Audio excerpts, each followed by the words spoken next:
until Christ's character is formed in us, and until Christ's agenda is fulfilled in this world.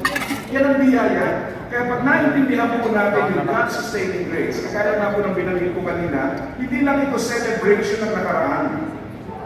Ang ibig sabihin ng biyaya sa kasalukuyan, may mga kapasyahan tayong kailangan gawin.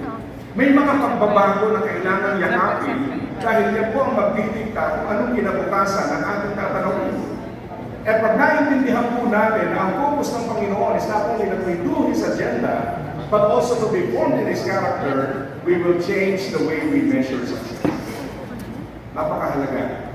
Sa ating bansa ngayon, na-realize na po natin na hindi lahat ng mayaman ay merong impact. Nakita po natin. Ang katunayan po, napatunayan natin na kadalasan po ang kayamanan na hinahangaan natin ay resulta po ng kamalian sa kanilang mga pamilya. This is a reminder for us.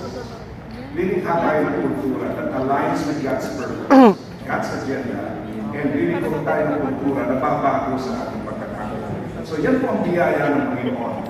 So let's learn several things about God's grace. Number one, we have to embrace grace as the foundation, not as a license. Ito po ay pundasyon, hindi po ito lisensya para gumawa ng mali. Kaya po nung nabanggit ko kanina, pag pinag-usapan ng biyaya ng ating Panginoon, hindi tayo pinatawad para bumalik lang tayo sa pagkakamali.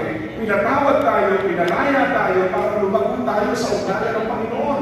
Gusto ko yung sinabi sa John chapter 8, na-encounter ng Panginoong Jesus ang isang babae na nahuli sa akto ng pangalaro niya.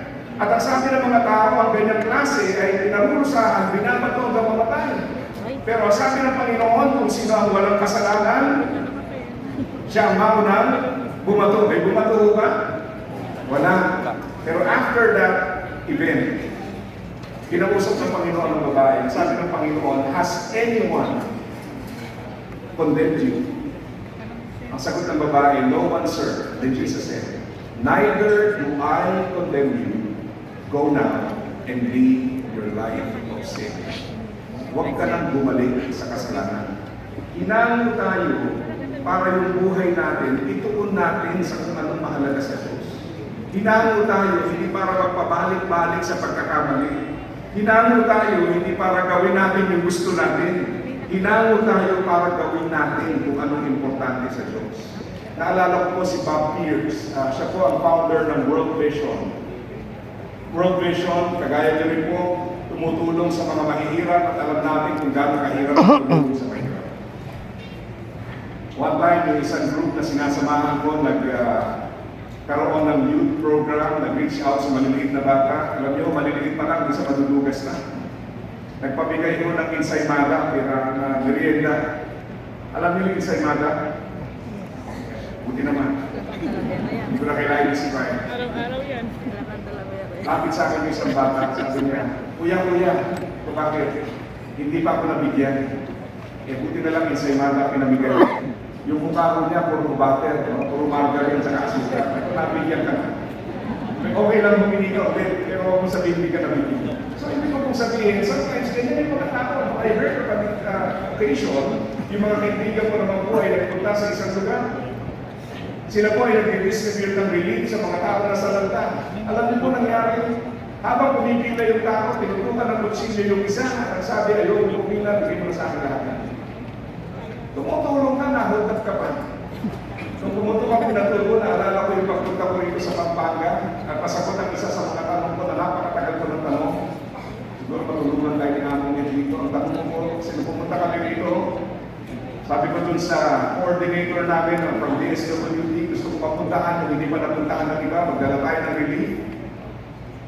At binigyan po kami ng isang takuhan ng DSWD na Kapampangan. Sabi ko, ate, totoo ba na pagkakapampangan ay walang letter H? Totoo ba yun? Parang totoo, no? Sabi niya sa akin, kahit ate, totoo ba yun? Ang sagot niya sa akin, hindi naman. Hindi pala. Natawa na lang ako, wala rin H. So anyway, kakaibang experience, no? Alam niyo, pagpunta namin doon, ang expectation talaga namin, ilang gabi kami puyat, ilang gabi kami pagod, inayos namin yung relief, sorted out according sa gender, pang lalaki, pang babae, pang bata, etc. pinagpuyatan namin. Pagdating mo daw ng expectation ko, pipila, bibigyan mo, tapos sila magsasabi na habang buhay kami magpapasalamat. Wala akong ganun nangyari. Walang pumila, idumog kami lahat. At natapos ang lahat, minumura kami ng iba kasi kulang yung amin. Para sa akin, hindi po ito magpapakita ng kasamaan ng tao. It shows their desperation. Napakahirap ng pinagdaanan eh. So anong aasahan mo? Natulak sa ganung aksyon dahil sa kahirapan, and we're helping people. Nakakapagod. Kaya po yung biyaya ng Panginoon is a reminder para sa atin, hindi po tayo hinango para bumalik lang sa gusto natin gawin. Tayo po ay hinango ng Panginoon so that we can have a relationship with God, a relationship of intimacy, and at the same time, it brings us to live a life that honors the Lord.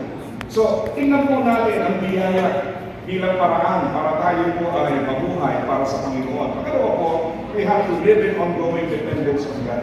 Isang napakagandang bagay tungkol sa biyaya ng Panginoon, it reminds you that whatever you have achieved, it is from the Lord.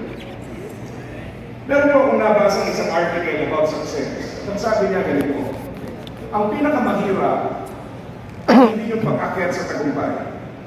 Ang pinakamalaking hamon ay pag nandun ka na at gusto mong